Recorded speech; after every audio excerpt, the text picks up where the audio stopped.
Good morning students. स्वागत है आप सभी का अपनी बिजनेस की क्लासेज में। देखिए, आई होप सभी अच्छे होंगे, सभी पढ़ाई कर रहे होंगे, घर पे होंगे। सबसे पहले तो मैं ये कहना चाहूँगा कि बहुत कम स्टूडेंट ही रिस्पॉन्स कर रहे हैं और कम ही वीडियो को देख रहे हैं। जो स्टूडेंट नहीं देख रहे हैं उनका क्या रीजन है वो बताइए, कॉल करिए मुझे। क्या नेटवर्क प्रॉब्लम है या फोन की प्रॉब्लम है या फिर कोई और समस्या है और प्रॉब्लम है, तो प्रॉब्लम डिस्कस करिए बेटा। जो स्टूडेंट्स देख रहे हैं इस वीडियो को वो अपने साथियों से बात करिए और उनसे पूछिए कि भाई आप लोग होमवर्क कर रहे हो, वीडियो देख रहे हो, नहीं देख रहे हो तो क्यों नहीं देख रहे हो, और मेरे तक वो रीजन पहुंचाइए। ठीक है, चलिए देखते हैं। हमने बेटा स्टार्ट कर लिया था अपना बिजनेस में, जो कि बिजनेस का एक बहुत इम्पोर्टेंट पार्ट था जिसको हम बोल रहे थे कि वह रिस्क। क्योंकि अगर कोई भी बिजनेस कैसा भी हो, हर बिजनेस में एक रिस्क होता है। वो रिस्क का क्या रोल होता है, क्या इंपॉर्टेंस होती है वो देख रहे हैं। हमने रिस्क को देखा था, पढ़ लिया था। Risk is a chance of loss, कि लॉस होने का चांसेस जो होता है उसको हम रिस्क बोलते हैं। It is a possibility of some unfavourable occurrence, यानी कि जो हमारे फेवर में नहीं होता, ऐसे कोई चांसेस जो कि हम नहीं चाहते ऐसा हो जाना, वो रिस्क कहलाता है। तो इस रिस्क के बारे में हमने बात की थी कि टाइप ऑफ रिस्क, एक प्योर रिस्क की बात की थी हमने, एक स्पेकुलेटिव रिस्क की बात की थी। प्योर रिस्क वो रिस्क था बेटा कि जिसमें आपके पास business risk involve the only possibility of loss, no loss known, जो कि अगर लॉस या तो होगा या नहीं होगा।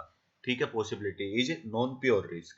कि यानी कि कहने का मतलब भाई हम कहते हैं कि भाई ये काम करना आता नहीं और फिर भी हम करते हैं। जैसे कि हम बात करते हैं कि भाई पॉसिबिलिटी टू फायर, आग लगने से 100% लॉस होना है, थेफ्ट चोरी होने से, स्ट्राइक होने से, तो ये क्या है, प्योर रिस्क है। कहने का मतलब मैंने आपको बताया था कि अगर हमें कोई काम करना नहीं आता और उसको हम करने की कोशिश करते हैं और पता है कि ये गलत होना ही है, इसमें कोई चांस नहीं है, तो उसको हम प्योर रिस्क। स्पेकुलेटिव रिस्क वो होता है जिसमें पॉसिबिलिटी गेन की भी हो सकती है और लॉस की भी हो सकती है, वो स्पेकुलेटिव रिस्क होता है। जैसे फॉर एग्जाम्पल कि आप कोई काम करते हो, आपको उसकी नॉलेज भी है और आपको डर भी है कि हो सकता है ये खराब भी हो सकता है, और आपको चांसेस ये हैं, ज्यादा चांसेस लगते हैं कि भाई आप इसको अच्छे से कर पाओगे, कॉन्फिडेंट हो।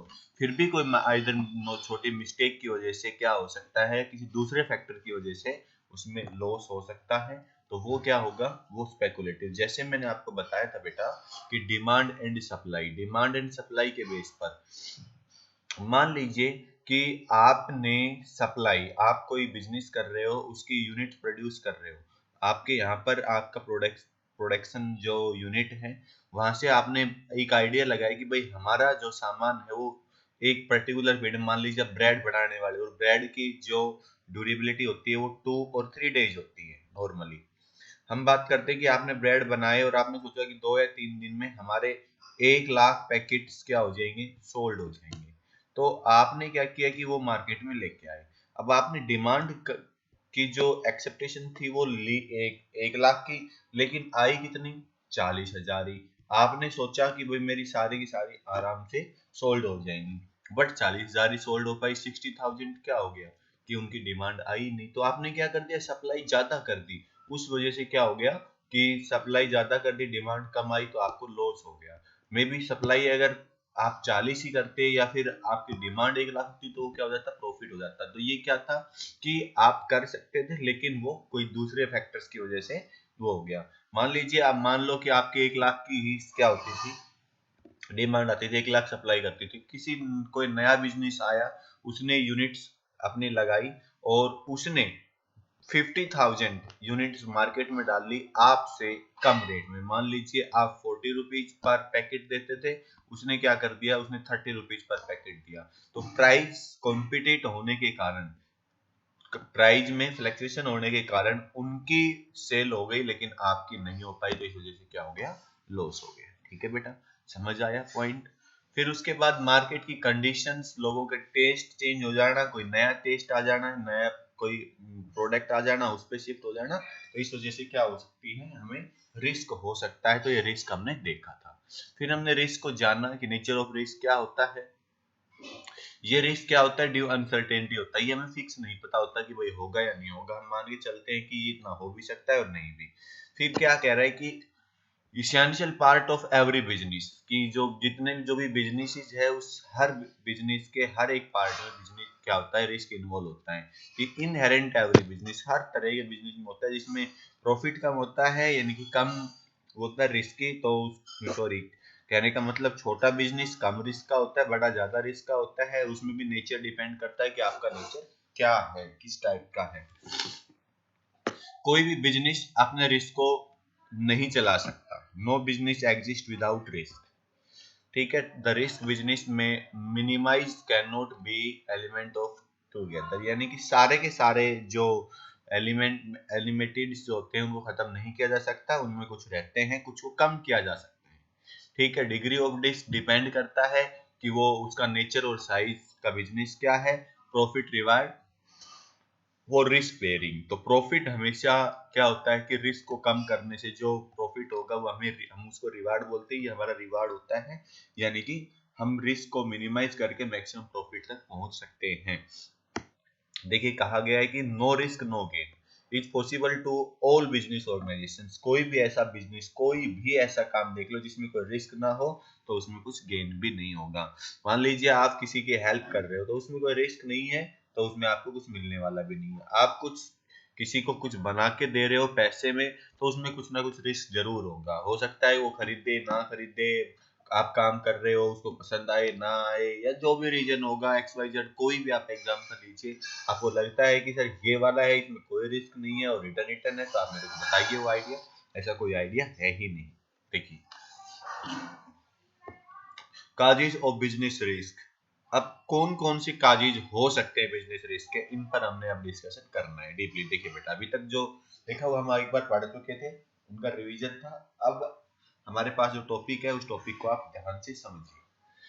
कौन कौन से केस हो सकते हैं, काजेज हो सकते हैं कि जो कि हम जिनको रिस्क बोलते हैं, और उस रिस्क को कैसे हम कम या उसको मिनिमाइज कर सकते हैं। देखिए बेटा, सबसे पहले होता है नेचुरल काजेज। नेचुरल काजेज को हम देखेंगे जो नेचर के द्वारा दिए जाते हैं, ऐसे रिस्क जो नेचर के से होते हैं, जिसपे हमारा कोई रोल नहीं होता।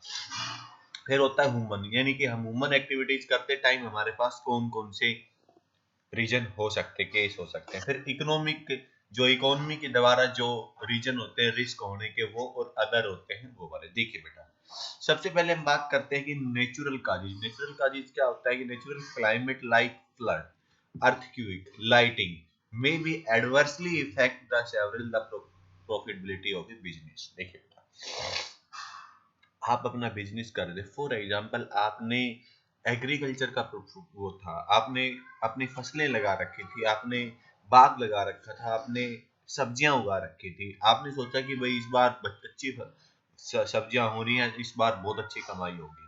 आप रेडी हो गए थे या मिड में थे, क्या हुआ कि फ्लड आ गई, बाढ़ आ गई। बाढ़ आने के कारण आपकी सारी फसल क्या हो गई, खराब हो गई। इसके अलावा हो सकता है कि आपका कोई और बिजनेस हो, तो फ्लड आने से, बाढ़ आने से, मौसम एकदम क्लाइमेट चेंज होने से लगभग हर बिजनेस में क्या होता है, इसमें इफेक्ट पड़ता ही पड़ता है। जिस जोन में जो प्रॉब्लम आती है, जो नेचुरल प्रॉब्लम, उस जोन के सभी बिजनेसेस में वो प्रॉब्लम फेस होती है। जैसे कि अब हम देखते हैं आज के दिन जो हमारे पास जो कोविड-19 के से जो प्रॉब्लम फेस हो रही है, वो भी एक नेचुरल ही काजीज में आती है। देख रहे हो कि हर बिजनेस इफेक्ट हो रहा है इसमें। कुछ बिजनेसेस बड़े हैं, जैसे कि आप सैनिटाइज, जैसे कि आप जो इसकी प्रोटेक्शन के लिए यूज किए गए वो बड़े, लेकिन उसके अलावा मुझे कोई ऐसा बिजनेस नजर नहीं आ रहा जिसमें ग्रोथ हुई हो, लॉस नहीं हुआ हो। ये एक रिस्क का रीजन था, इसको हम कम नहीं कर सकते। अब देखिए, आप भी अपने घर बैठे हो, मैं भी अपने घर बैठा हूँ, घर से ही हम पढ़ रहे हैं। लेकिन अगर हम ये प्रॉब्लम नहीं आती तो हम क्लास में होते, और इन टॉपिक्स को आमने सामने आपकी भी राय ली जाती, आपकी भी डिस्कशन ली जाती। बड़े मजेदार टॉपिक थे ये, और इनको हम बहुत ही मजे से यानी कि प्रैक्टिकल्स या जो भी एग्जाम्पल लेके करते, बहुत अच्छे अच्छे एग्जाम्पल लेते, आपस में इसको इन्वॉल्व करते, तब पढ़ते। लेकिन अब क्या है कि अब मैं अकेला ही बता रहा हूँ, आप सुन रहे हो, आप लोगों का इन्वॉल्वमेंट मेरे पास नहीं हो पा रहा, नहीं तो सबकी सलाह होती और करते इसको। बहुत ही मजेदार क्लासेस होने वाली थी। फिर भी हम क्या करेंगे, कोशिश कर रहा हूँ आपको समझ में आए, फिर इन पर दोबारा से डिस्कशन करेंगे जब क्लास लगेगी तब देखेंगे। तो आपको सबको अच्छे से पता है अर्थक्वेक, भूकंप आ जाए, भूकंप आने से बताइए किस बिजनेस में क्या इफेक्ट नहीं पड़ता। आज की न्यूज भी देखते हैं तो शायद तुर्की में भूकंप आया है, वहां पर भी काफी नुकसान हुआ है। इंडिया में भी बहुत बार भूकंप आते हैं तो बहुत सारी प्रॉब्लम्स आती है, ज्यादा तेज भूकंप आ गया तो सब कुछ तहस नहस हो सकता है। लाइटिंग, मौसम, बारिश, जो लाइटिंग होती है या फिर और कोई प्रॉब्लम होती है, या इलेक्ट्रिसिटी की प्रॉब्लम हो जाए क्लाइमेट चेंज होने के कारण, तो वो क्या है कि हमेशा एडवर्सरी इफेक्ट डालती है बेटा। इसके बिजनेस में क्या है कि लॉस की प्रोबेबिलिटी बढ़ जाती है, इसी को ही हम बोलते हैं नेचुरल रिस्क। ठीक है, अब हम बात करते हैं ह्यूमन काजीज। ह्यूमन काजीज क्या होता है बेटा, कि जब हम कोई काम करते हैं तो human resources considered the most important resources में बी मेजर लॉसेज बिजनेस। क्या होता है कि डिसऑनेस्टी, कोई क्या है ईमानदार नहीं है, ईमानदारी से अपना काम नहीं कर रहा, वो कोई भी एक्टिविटीज कर रहा है तो उसमें क्या कर रहा है, बेईमानी कर देता है, करप्शन कर देता है, डिसऑनेस्टली करता है, वो नेग्लेंस करता है किसी चीज को, इनएफिशिएंसी रखता है ऑफ एम्प्लॉइज, यानी कहने का मतलब जो काम करवाना चाहिए वो नहीं करवाया जाता, टाइम निकल जाता है, प्रॉब्लम्स क्वालिटी या फिर टूट फूट या फिर कोई एक्सीडेंटल केस। इस वजह से क्या है कि ह्यूमन काजिज के वजह से भी बहुत सारे रिस्क फैक्टर काम करते हैं, यानी कि बहुत सारे प्रॉब्लम्स आती है।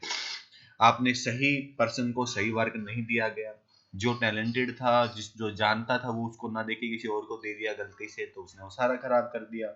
तो यानी कहने का मतलब जो टास्क है, ह्यूमन जो काजीज है, वो टाइम टू टाइम आप अपने घर पे भी देखते हो, कई बार बहुत सारी गलतियां हो जाती हैं, आप कुछ भी काम करते हो तो उसमें वो एफिशिएंसी नहीं आ सकती जो उसका प्रोफेशनल कर सकता है। तो इस वजह से क्या होता है कि बिजनेस में भी क्या होते हैं, रिस्क होने के चांसेस हो सकते हैं। मैनेजमेंट डिसीजंस, पर्सन के अपने डिसीजंस, एम्प्लॉइज के डिसीजंस, ओनर के डिसीजंस, या कोई अदर थर्ड पर्सन की जो थिंकिंग है या उनके डिसीजन है, उनके वजह से भी ये रिस्क बढ़ता है। अगला आता है बेटा इकोनॉमिक काजिज। ये काजिज एक बहुत इंपॉर्टेंट है, इसको आप बहुत डिटेल में भी पढ़ोगे, इकोनॉमिक्स में मैडम करवा भी रही हैं, पढ़ा भी रही हैं। जैसे कि आप लोगों को कल की जो वीडियो दी गई थी मैडम ने, वो बनाई गई थी कि आप किस तरह अपॉर्चुनिटीज जो कॉस्ट होती है उसको देख सकते हो।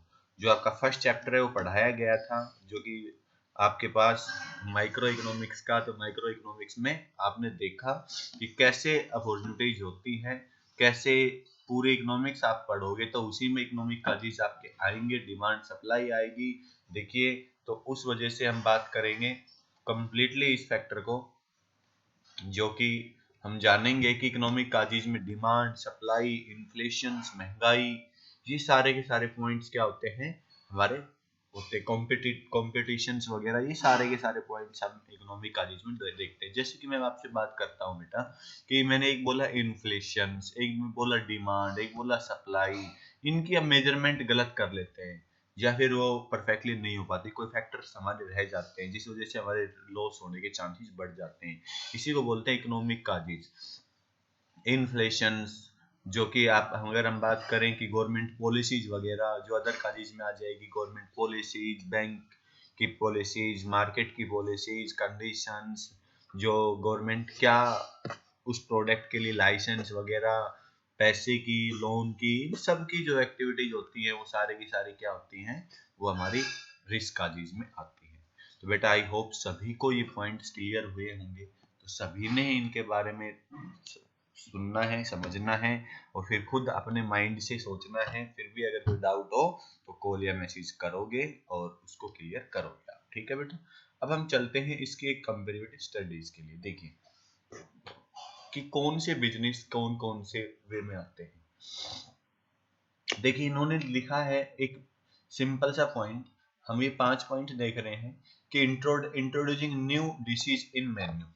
मान लेते हैं कि भाई ये कौन से एक्सटर्नल रिस्क हैं या फिर ये इंटरनल रिस्क है, इसके काजेस कौन कौन से होंगे, टाइप्स ऑफ रिस्क स्पेकुलेटिव्स क्या होंगे, ये देखिए। इससे हम पूरे के पूरे अभी तक जो पढ़ा है उसको सबको समझेंगे। हमने देखा इंट्रोड्यूसिंग न्यू डिशेज इन मेन्यू। भाई हम देखते हैं, हम किसी होटल में जाते हैं, किसी रेस्टोरेंट में जाते हैं, तो आप उस पे बार बार गए हो, अब की बार जाते हो तो उसमें क्या मिलता है, कुछ नई डिश मिलती है। मान लीजिए कोई मिठाई या कोई स्नैक्स या कोई और फूड आइटम, मान लीजिए चाइनीज आइटम ऐड कर दिए गए, तो हम देखते हैं कि ये कौन से फैक्टर को इफेक्ट करेगा, ये इंटरनल को करेगा या एक्सटर्नल को करेगा। तो आप देखोगे तो ये कौन सा होगा, ये एक्सटर्नल होगा, जो कि न्यू डिशेज इन मेन्यू, मेन्यू में न्यू डिशेज आ गई है। भाई आप क्या कर रहे थे, आपका बिजनेस चल रहा था, इधर आपका कॉम्पिटिटर बिजनेस चल रहा था, इसमें आपका मेन्यू जो था वो ये था, यहाँ पर भी ये था, आप दोनों सा काम कर रहे थे, इसने क्या कर दिया, आपने मेन्यू में 2-3 आइटम बढ़ा दी।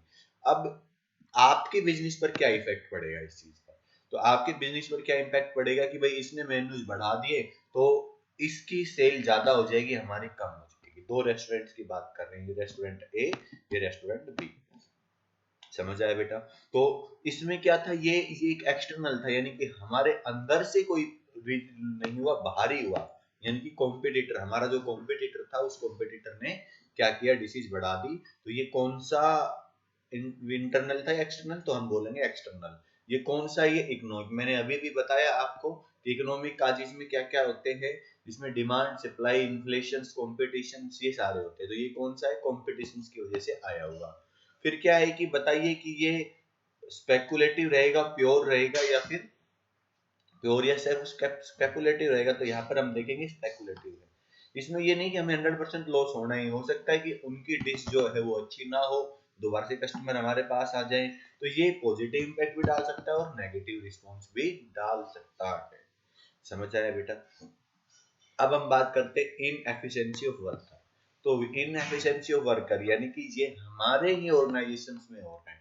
तो हमारे ऑर्गेनाइजेशंस में हो रहा था इन एफिशिएंसी ऑफ वर्कर्स का मतलब कि हमारे जो वर्कर है उन वर्कर्स ने ही क्या की है, अच्छे से काम नहीं किया, इन एफिशिएंसी है, क्वालिटी मेंटेन नहीं की। मान लीजिए आपका रेस्टोरेंट है तो उन्होंने खाना अच्छे से नहीं बनाया, उसमें कुछ कमियां छोड़ दी, कुछ नमक ज्यादा डाल दिया, या आपने मिर्च ज्यादा डाल दी, या मसाला नहीं डाला है, टेस्ट ही नहीं बनाया, तो उस वजह से क्या है कि इनएफिशिएंसी आ रही है, टाइम पर ऑर्डर नहीं आ रहा है, या कोई भी बिजनेस लगा लीजिए उसमें। तो यहाँ पर ये क्या होगा, आपका इंटरनल फैक्टर इफेक्ट करेगा। कौन सा है ये, ह्यूमन काजिज, क्योंकि पर्सन के द्वारा हो रहा है, और इसमें क्या होगा कि लॉस होने की प्रोबेबिलिटी सबसे ज्यादा होगी, इसको हम प्योर रिस्क बोलेंगे। क्लियर हुआ बेटा, आई थिंक सबको समझ आया होगा। अगला देखिए, market closure of 2 days due to political distance. देखिए बेटा, मैंने अभी भी बताया कि किस में आएंगे ये, भाई अदर काजेज में आएंगे, जिसमें गवर्नमेंट इफेक्ट करती है, banks, loans, law, other persons, creditors, debtors, इनकी वजह से अगर कोई रिस्क होता है तो वो कौन सा होता है बेटा, अदर काजेज में आता है। और इसको हम क्या बोलेंगे, बाहर से, क्योंकि अंदर का नहीं हुआ ये रीजन कि मार्केट ड्यू कर दी गवर्नमेंट ने, पॉलिटिकल डिस्ट्रैक्शन। जैसे कि अगर हम बात करते हैं कि भाई मान लीजिए कोई पॉलिटिकल लीडर की डेथ हो जाती है और उन्होंने कह दिया 2 दिन के लिए सब कुछ बंद हो जाएगा, ब्लैक डेज घोषित कर दिया गया। जैसे आपने देखा होगा कि लगभग दो साल पहले, 2 साल पहले की बात है, जब हमारे पूर्व प्रधानमंत्री जो कि इनकी डेथ हुई थी, उस डे क्या कर दिया गया था, अगले दिन छुट्टी कर दी गई थी, मार्केट भी बंद कर दिए गए थे। तो यानी कि कोई पॉलिटिकल लीडर, बड़ा लीडर की डेथ होती है तो उस बेस पे, या फिर कोई और इमरजेंसी आ जाती है, तो उस वजह से पॉलिटिकल डिस्ट्रैक्शंस के डिस्ट्रीब्यूट, या फिर हम बात करें जिस दिन हम कहते हैं कि भाई जिस दिन इलेक्शंस होते हैं, तो इलेक्शंस की वजह से हम देखते हैं कि सभी गवर्नमेंट और प्राइवेट कंपनीज वगैरह सबकी छुट्टी कर दी जाती है, क्योंकि वो वोट डालने जाएंगे। तो उस बेसिस पर क्या होगा, ये क्या एक्सटर्नल है, अदर का चीज है, और इसमें 100% जब बंद ही हो रहा है तो क्या होगा, प्योर रिस्क होगा, यानी कि लॉस ही होने के चांसेस पूरे रहेंगे। फिर है कि portion of the damage due to earthquake. तो भाई सबको पता है एक्सटर्नल और नेचुरल है, और इसमें भी प्योर होना है। एंट्री न्यू कॉम्पिटिटर, देखिए अभी भी बात की थी कि ये क्या एक्सटर्नल है, इकोनॉमिक्स है, और ये स्पेकुलेटिव, फर्क पड़ भी सकता है, नहीं। देखिए बेटा सबको समझ में आया होगा आई थिंक। देखिए इसकी जो डिस्ट्रैक्शन देखे हम, तो बिजनेसिस के बारे में हम बात कर रहे हैं, तो बिजनेसिस थी, ये बिजनेस की जो सबसे पहले वाली क्लास थी उसमें मैंने बताया था, उसकी डेफिनेशंस थी, तो उसकी कैरेक्टरिस्टिक्स थी। तो एक बार मैं रिवाइज कर देता हूँ जिससे कि आपको पूरा चैप्टर रिवाइज हो जाएगा। बिजनेस क्या है? एक इकोनॉमिक एक्टिविटीज है। बिजनेसिस क्या है? प्रोडक्शंस यानी कि गुड्स को कच्चे से पक्के में बनाना, और procurement the goods and services, और उनको गुड्स एंड सर्विसेज यानी कि लागू करने में हेल्प करना। तो इस कंप्लीटली इसमें डाला हुआ है बेटा सारा।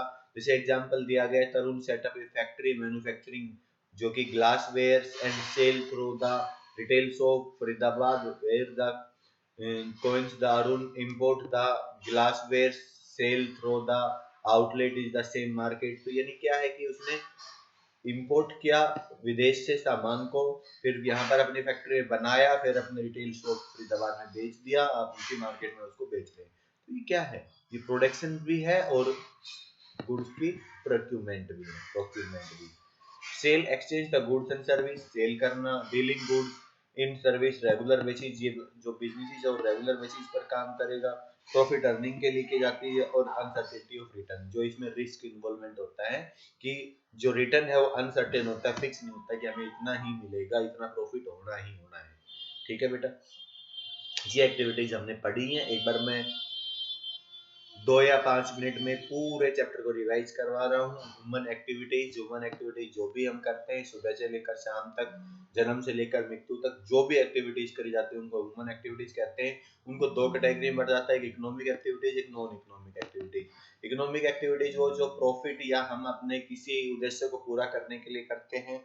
नॉन इकोनॉमिक एक्टिविटीज जिसमें पैसे का लालच नहीं होता, प्रॉफिट मोटिव नहीं होता है, वो नॉन इकोनॉमिक एक्टिविटीज है। सोशल सर्विसेज जैसे कि एक माँ अपने बच्चे का लालन पालन करती है, एक बच्चा अपने माता पिता की सेवा करता है, या अनाथ आश्रम वगैरह, या जो भी चैरिटेबल ट्रस्ट वगैरह या फिर एनपीओ होते हैं, वो इस कैटेगरी में आते हैं। इकोनॉमिक एक्टिविटीज में हमने पढ़ा एम्प्लॉयमेंट कौन होते हैं? जो भी लोग काम करते हैं, वर्कर्स जो होते हैं वो काम करने जाते हैं किसी एम्प्लॉयर के साथ।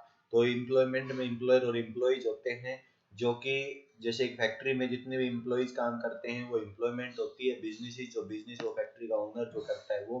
प्रोफेशन जिसमें प्रोफेशनल्स को लाया जाता है, जैसे अकाउंटेंट, लॉयर्स, अगर हम बात करें और भी बहुत सारे होते हैं जैसे ऑडिटर वगैरह, जिनको हम उनकी एक स्पेशल सर्विसेज के लिए बुलाते हैं।